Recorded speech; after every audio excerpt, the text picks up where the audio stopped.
There is yet another black hole. We had this 22 billion black hole that we were all talking about, but now, apparently, there's another 16 billion black hole that we need to pluck. Rachel Reeves clearly isn't that good at maths because she couldn't figure out how much money she needed to cover her budget, and the IFS have now told her that she was 16 billion short and she needs to raise even more money. So we could be seeing even more tax hikes and even more cuts under this Labour government than we expected up until now. So she has previously promised no return to austerity. Let's just take a look back at her promises. But austerity does mean cuts, doesn't it? And you're saying no cuts? There'll be no return to austerity under this Labour government. Austerity was incredibly damaging for public services, yes, but also for our economic prospects because it choked off the growth that is necessary to improve living standards and bring businesses to Britain. So there'll be no return to austerity. So does that but include... we've got to grow our economy if we're going to be able to realise that potential.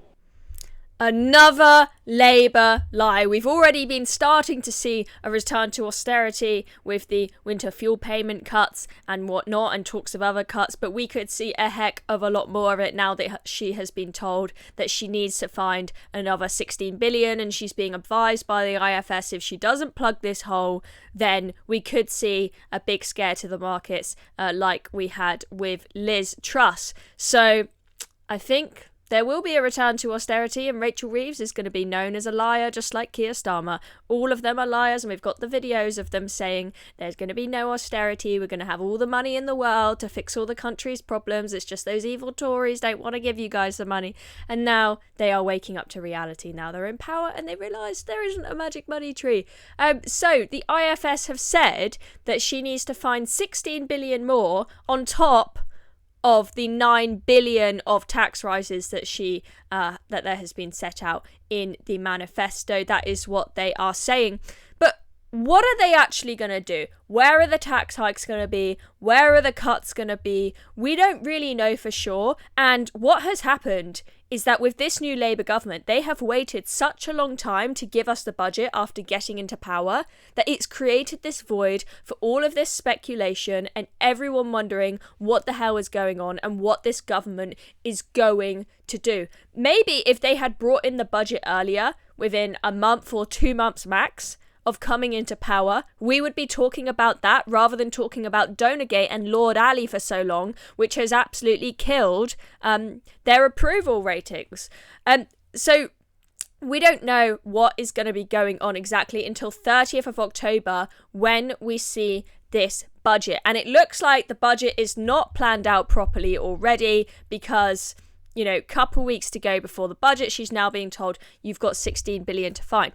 But what could we potentially see? Well, there has been speculation about a capital gains tax rise that people have been talking about as a possible way. And we know that the Treasury has been doing calculations about possibly raising capital gains tax to between 33 and 39%, which would be extremely high.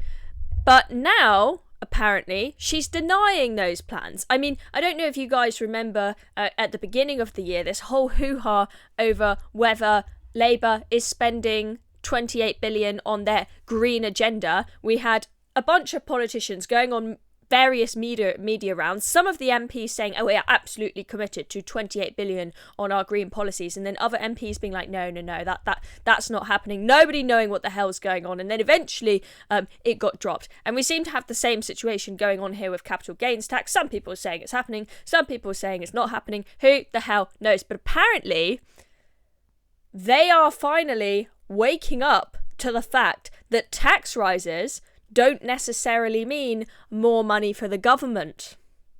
Because they have now been advised, Rachel Reeves and her chums have been advised that after doing the maths, they think if they raise capital gains tax to 39%, that actually there might be less revenue. Yes, who'd have thought? There is a thing called the Laffer curve. She's probably never looked at it. Labour Party have probably never looked at it, which shows that if you increase taxes to a ridiculous point, that revenue actually goes down. Surprise, surprise, economics 101. So that's potentially a good thing, is that they may be stopped from raising taxes to an even more insane level than they are already at, because they will realise that is going to reduce revenue. But if that's the case, I don't know where she is going to find her 16 billion quid. I doubt they will be making more cuts to their green agenda, because Ed Miliband, singing along with his ukulele, will be making sure that he gets all the money that he can for his net zero agenda. We may be seeing, maybe all winter fuel payments will be cut. Who knows? And everyone will freeze.